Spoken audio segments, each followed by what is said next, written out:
estar en el paquete, yo hubiera tenido que decir no. Esto tenía que hacerse dos votaciones diferentes. Habilitar al Poder Judicial, muy bien que se investigue, todo es investigable, pero sancionar antes de iniciada siquiera la investigación me parece francamente imprudente. Muy interesante. Juan. Sí, otro tema interesante de estos primeros 6 meses fue la declaración del general Mora, ex ministro de Defensa, concerniente a que hay ONG que tienden a destruir a las gloriosas Fuerzas Armadas. Usted, como ex ministro de esa cartera, ¿qué opina al respecto? Que no descubrió la pólvora, que es verdad. Y no es el primero que lo ha dicho, ni será el último que lo señale. Realmente hay una serie de ONGs que quieren considerar que las Fuerzas Armadas han actuado dentro de una política de Estado para conculcar derechos humanos. Y eso no es cierto. Que hayan habido casos aislados que lamentamos y que debieron ser sancionados, o algunos están todavía por ser sancionados, es verdad. Pero eso signifique una actuación permanente y con una direccionalidad determinada de parte de nuestras Fuerzas Armadas, eso no es cierto. Han habido casos de excepción, es verdad, pero nuestras Fuerzas Armadas en general han sido muy respetuosas de los derechos humanos. Los que han violado los derechos humanos son los terroristas, el MRTA, Sendero Luminoso, etc. Pero nuestras Fuerzas Armadas han reaccionado para salvar al Perú de este flagelo que tanto daño hace y que lamentablemente la juventud poco conoce de él, porque cuando ha habido los años más duros del terrorismo, los apagones, las masacres, pueblos enteros destruidos, ni siquiera diezmados, destruidos totalmente, asesinadas todos sus pobladores, etcétera. No había agua, no había luz, todo lo que se ha vivido en el Perú no habían nacido.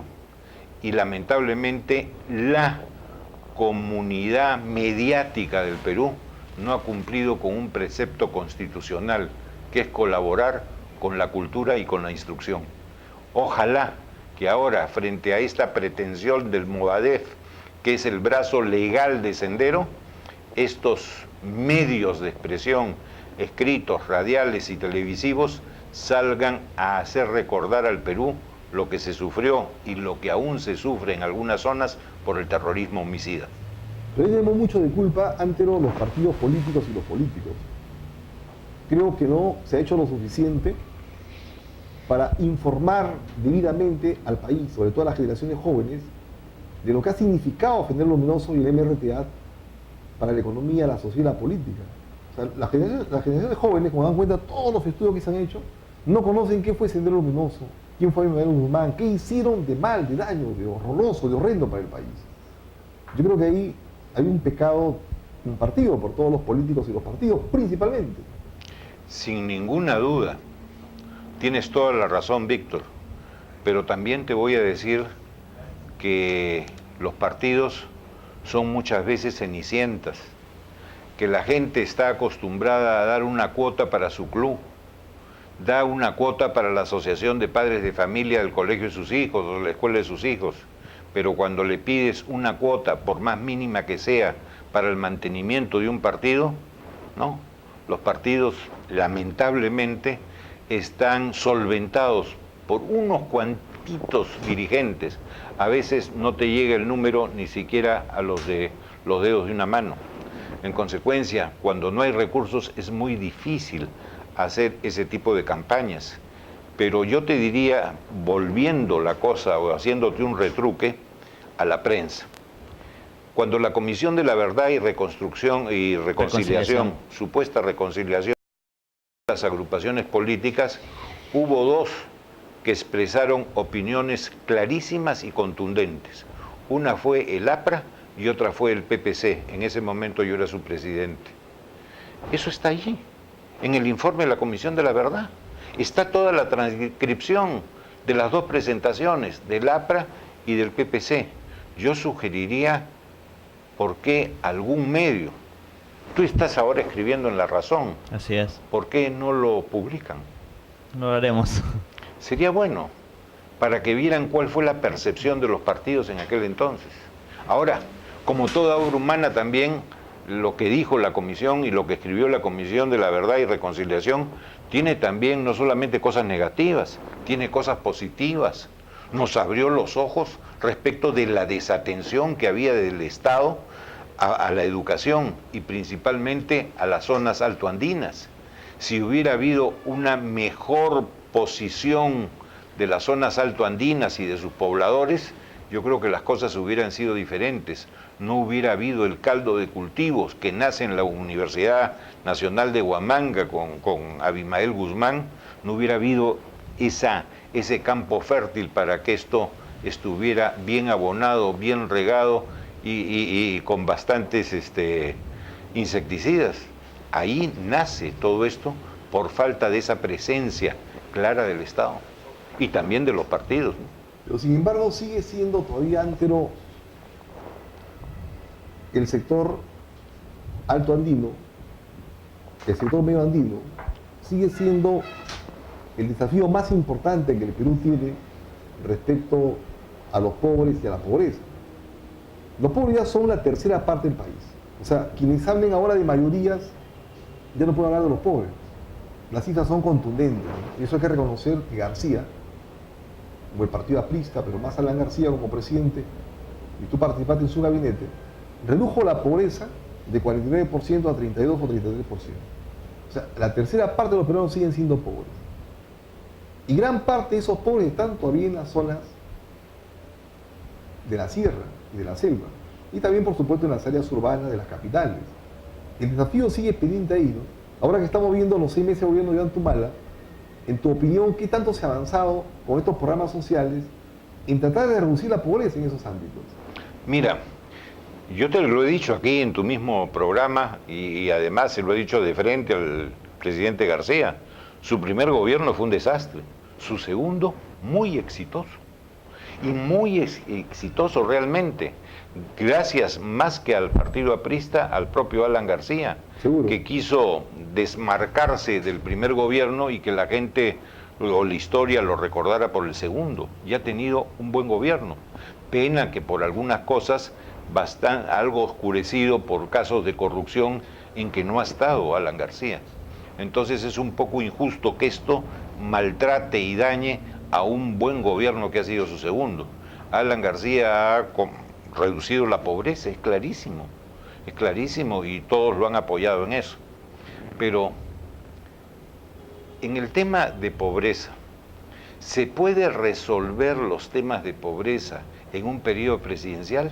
Es imposible. claro que sí. Vayamos, los que viajamos al interior del país, los que vimos a nuestros pueblitos aislados, porque tenemos mucho pueblito de muy poco habitante, hasta para la electrificación qué difícil es, y se ha avanzado mucho en electricidad, en electrificación rural, etcétera, pero se requiere muchísimo más en vías de comunicación. Si tenemos al país integrado por vías de comunicación, el desarrollo va floreciendo solo. A los costados de las carreteras siempre se hacen negocios, restaurantes, pequeños almacenes, el que vulcaniza las llantas, el grifo, se va generando y generando y generando bienestar porque hay fuentes de trabajo. Mira, Lima, el departamento de Lima, ¿pueden creer la gente que hay una serie de sitios que aún no llegan carreteras, que aún no llegan ni siquiera caminos rurales? Por eso a mí me ha complacido ver cómo se ha podido terminar, gracias a un sistema que ahora se los voy a decir, que ya está la carretera Churín-Ollón, y eso con diferentes otros tramos, falta uno de Pucallpa a la frontera con Brasil, nos va a conectar desde Cañete hasta Brasil, prácticamente la segunda interoceánica, y ya se acaba de terminar el trayecto Ollón-Churín. ¿Gracias a qué? A que se ha podido articular gobierno local, gobierno regional de Lima Provincias, gobierno nacional. Los 3 gobiernos se han articulado, pero también se han articulado las empresas, Quechuales, Buenaventura, etcétera, han ayudado en todo esto. Y además la sociedad civil. Pero todo esto articulado ¿por quién? Por un facilitador. En este caso ha sido Rafael Valencia Dongo, que ha hecho, Congresista, ¿no? congresista, que ha hecho una magnífica tarea a través de una ONG padre que sí trabaja y no obstaculiza, articulando y siendo de facilitador para que esto haya sido posible. Creo que hay que decirlo claramente. Si hay un facilitador que te ponga los 3 niveles de gobierno en articulación, más sociedad civil y más empresas, yo creo que muchas cosas se pueden lograr. Así es. Amigas, amigos, retornamos en unos instantes en Vez Cable Televisión con Mese Debate, con Antero Flores Arauz como entrevistado central y con Juan Cruz como entrevistador junto con Víctor López García. Retornamos.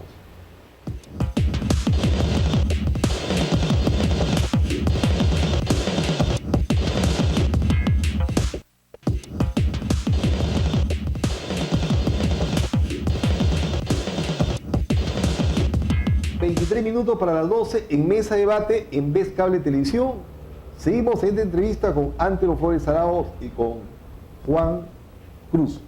Antero, en términos económicos financieros, en términos empresariales, ¿tú sientes que estos 6 meses del gobierno de Gana Perú, de Humala, el país ha recuperado bastante, poco, mucho de la confianza y la credibilidad para seguir creyendo que el camino está claro, es definitivo, que el gobierno es pro inversión, es pro capital, es pro mercado?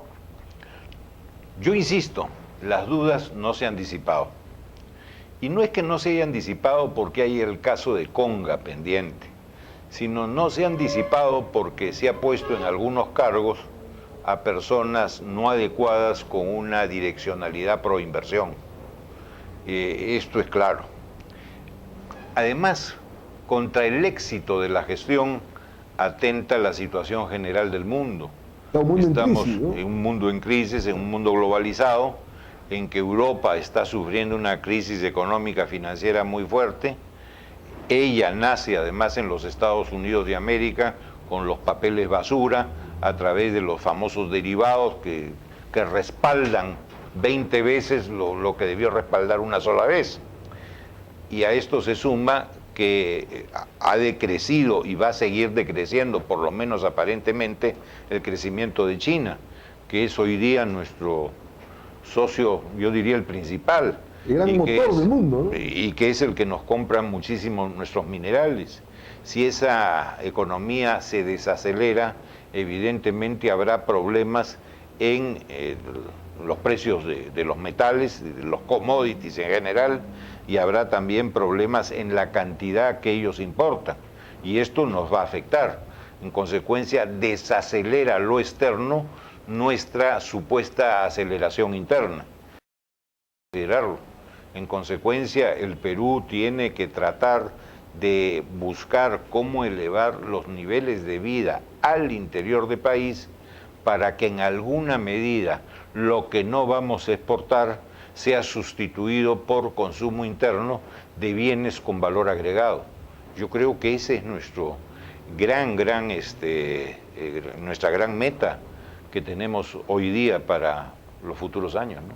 ¿Conga va o no va? Fíjate, yo decía ayer en un debate que me invitaron, yo particularmente creo que hay que conciliar el oro con el agua, la minería con la agricultura. Pero qué difícil es, en el fondo, defender a los mineros, a las empresas mineras. Porque su comportamiento histórico ha sido realmente deplorable, lamentable para el país. En términos, de explotación de la gente y en términos de expoliación del medio ambiente. Mira, Víctor, creo que lo que tú dices es injusto en el hoy. Fue muy justo en el pasado. La minería de los años 40, 50, hasta 60 no es la misma de hoy día. Sin duda. Hoy día tienes una minería muy tecnificada, una minería que te dice, que te deja las cuencas, que te deja los cerros, que te deja hasta el llano pitito después de su explotación o después del agotamiento, como dicen los chicos, pitito. Te lo deja así.